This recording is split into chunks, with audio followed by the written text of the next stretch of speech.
كان ايه بقى؟ كان اللي يعمل حاجة يدي للتاني. يعني امي اول ما تخلص الطبيخ كانت تقول لي قومي يا بنت خدي ادي الطبق ده لخالتك للجيران يعني.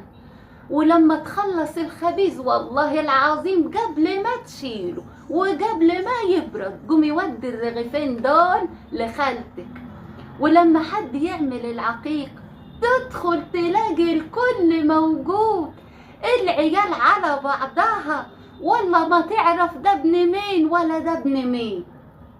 ولما يجي عيد الأضحى يتلم الكل كده ويذبحوا، ها، واللي دابح يدي اللي مش دابح. طيب لو الكل دابح يروحوا مديين، ده يدوق ده من لحمته وده يدوق ده من لحمته. انما دلوقتي قافلين عليهم البيبان في بالهم ان كده